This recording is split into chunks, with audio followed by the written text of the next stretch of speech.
If you haven't realized it by now, I'm a little bit of a geek.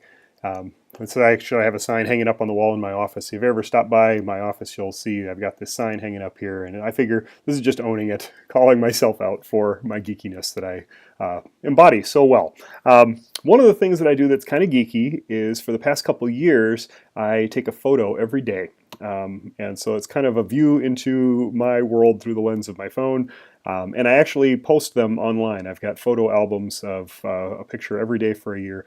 So this is just a glimpse of some of the recent photos that I've done. You can see a variety of different things. I just try to capture a little bit of my life on a day-to-day basis this way. And what I found kind of interesting, I was flipping through some of these albums recently, and I noticed that I take a lot of pictures outdoors and of the landscape around here. And for instance, like this feels like Iowa. And I kind of love this, right? This was on while I was out on a bike ride, because I pedal my bike quite a bit every year. And I was out in the country on some two-lane road, and I just saw this scene and it seemed right. And so I captured it. Or maybe one like this. Just a beautiful spring day, right? Or one like this. There's a lot of beautiful skies out here because there are cloud formations, the way the atmospheric conditions are, the way the climate is, we can see some of these changes. So some of these are some springtime photos. This was one I snapped last summer on a really humid morning when I was coming through the prairie. And you can see the mist and the sunrise was happening. It's kind of lovely that way. Or here's another summer picture. Summer around here means thunderstorms. And after the thunderstorms comes the rainbows. And so this, again, you can kind of get a sense of the weather, what the climate is like around here by seeing some of these changes. And moving from summer into fall, we start to see some of these kinds of lovely fall scenes around here. That looks maybe typical for you too. Of course, winter is coming, and this was one picture that I snapped. I posted for my photo of the day through the windshield of my car, driving the couple blocks from my house to campus, which is wonderful. Or maybe this one. This is my dog out in our backyard. For those of you who are not from around here, this is what we have to look for. Oh, and this is great. One of my Smarty Pants students photoshopped this for me. If you're geeky like me, self-admitted, you'll get the joke here. But gladly, winter does come to an end, and we start to see maybe some views that look more like this. Springtime is coming again. And spring sometimes means foggy days like this, but you also get these kinds of cloudy skies, which is just wonderful. And eventually summer comes around again. And one of the things that I have come to appreciate about living here in Iowa is the variety of seasons.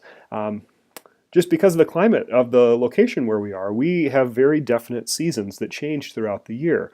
I grew up actually in Southern California, and this is a picture, this is one of my photos of the day that I snapped while we were visiting. This is in my neighborhood where I grew up in the Los Angeles area.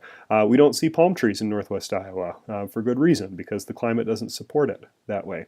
One of the things growing up in Southern California, we never really had very dramatic seasonal changes. Yeah, it gets a little rainier in the winter, but not much, and in the summer it gets warm, but it's never ridiculously hot where I grew up, and there's no humidity. And so even if you have a 90-degree day, that it's totally tolerable.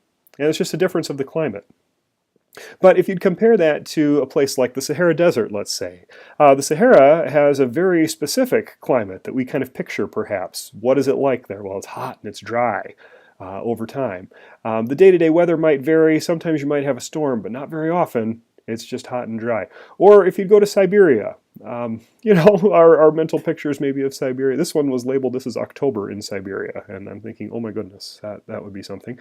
But we have ideas about what the climate of a place is like or what it should be like. And that's really what I want to think about this week. I'd like you to think about the climate of a classroom.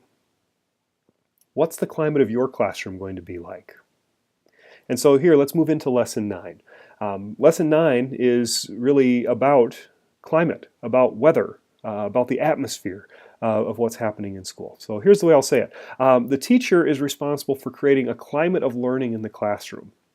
Or you maybe would think of this as the teacher creates the day-to-day weather of what's happening. Sometimes a thunderstorm might roll through. What is the climate generally like? Is it bright and sunny? Is it stormy? Are there seasons that change, if you want to think of it that way? And if you know a bit about atmospheric science and meteorology, the differences in day-to-day weather are because of differences in the atmosphere. And so maybe this is a way of helping you think about it too. The teacher has a responsibility to be mindful of the atmosphere in his or her classroom. So what is that general pattern of climate going to be like? And maybe you can think of it, how does the culture of the place take shape over time? I'd like you to pause for a moment here, and maybe literally pause the video to think about this. Can you think of a situation from your school experience where the classroom climate, things that were going on interpersonally or in the learning environment that caused you stress or frustration or even got in the way of your learning, something that even completely derailed the lesson not because of the content of the lesson, but because of how it felt in the classroom, the climate, the atmosphere of the classroom. And if you can try to picture that situation as clearly as you can in your mind, put yourself back in that place. What do you see? What do you hear? What do you feel? Pause the video for a moment. See if you can think of an example. The climate of our classroom matters greatly for learning. It matters very, very much. If we want students to learn, we need to be very aware of the atmosphere. How does it feel? Is this a place that's welcoming and safe for the students to be? Because if they don't feel safe, they aren't going to learn. So why focus on learning environments? Well, okay, today we're going to be talking about Standard 3. Standard 3 is all about learning environments. We've been looking at other standards related to the learners. Standard 1 is about learner development. Standard 2 is about differences that students have. Even though there's patterns of development, we looked at that with Standard 1, there are unique individual differences. That was what Standard 2 is about. And today Standard 3 is going to kind of pull some of those ideas together. The key question is, how can we ensure, and that word ensure is a dangerous word. Can you ensure that you're going to meet the learning needs of all of our students? So let's look at what Standard 3 actually says. The text of Standard 3 about learning environments.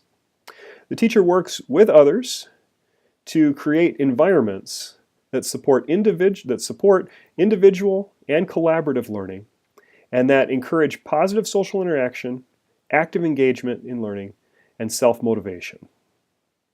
So those are a few words that I pulled out. And I would encourage you to reflect on some of the connections between what you've read and some of the professional language, and maybe things that you've observed in your classroom practicums, maybe things you've seen in teachers that you've had in your own life. How does that learning environment impact the way that teachers work with others to create environments to support individual and collaborative learning, and that encourage positive social interaction, active engagement in learning, and self-motivation? And I want to wrap up just pulling this question out in front of you. As a teacher, you are charged with the classroom atmosphere. You make the daily weather in your classroom. So how will you make a classroom that's a space for all of your students?